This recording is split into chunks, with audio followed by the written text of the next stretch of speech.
Hello বন্ধুরা, আজকে যে গল্পটা আপনাদেরকে শোনাবো এটা খুবই রহস্যজনক। তো গল্পটা শেষ পর্যন্ত শোনার অনুরোধ রইল। গল্পটার নাম হলো তানিমার নীল ডায়েরি।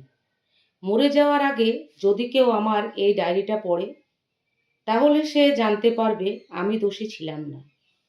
এই কথাটা লেখা ছিল ডায়েরির প্রথম পাতায়। তানিমা ছিল খুব সাধারণ একটা মেয়ে। হাসি খুশিতে তার জীবনটা ভরা ছিল। ছোটবেলা থেকেই সে বিশ্বাস করত একদিন তারও একটা সুন্দর সংসার হবে। কিন্তু জীবন তার জন্য অন্য কিছু লিখে রেখেছিল। বিয়ের প্রথম কয়েক মাস সব কিছুই ঠিক ছিল। ধীরে ধীরে তানিমা বুঝতে পারল এই বাড়িতে তার হাসির কোনো মূল্য নাই। প্রতিটা কাজের ভুল ধরা হতো, প্রতিটি কথার জবাবদিহি করতে হতো। তবু সে চুপ করে থাকত, কারণ সে ভেবেছিল সময়ের সাথে সাথে সব ঠিক হয়ে যাবে। একদিন ঘর গোছাতে গিয়ে পুরনো একটা আলমারির ভেতর সে একটা নীল রঙের ডায়েরি খুঁজে পেল। ডায়েরির প্রথম পাতায় শুধু একটি নাম লেখা ছিল, মেঘলা। আর নিচে লেখা ছিল, যদি কেউ ডায়েরিটা পড়ো তাহলে জেনে রাখো এই বাড়ির দেয়ালগুলো যতটা শান্ত দেখায় ততটা শান্ত নয়। তানিমার বুক কেঁপে উঠল। মেঘলা কে? কেন সে এমন কথা লিখেছিল?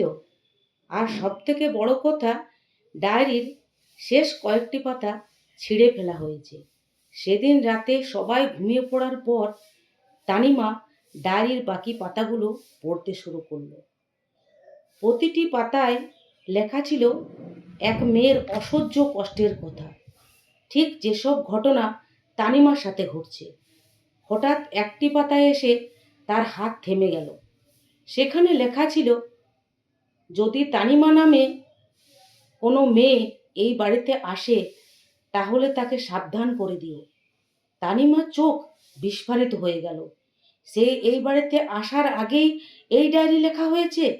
তাহলে মেঘলা তার নাম জানলো কিভাবে? ভয়ে তার হাত কাঁপতে লাগলো।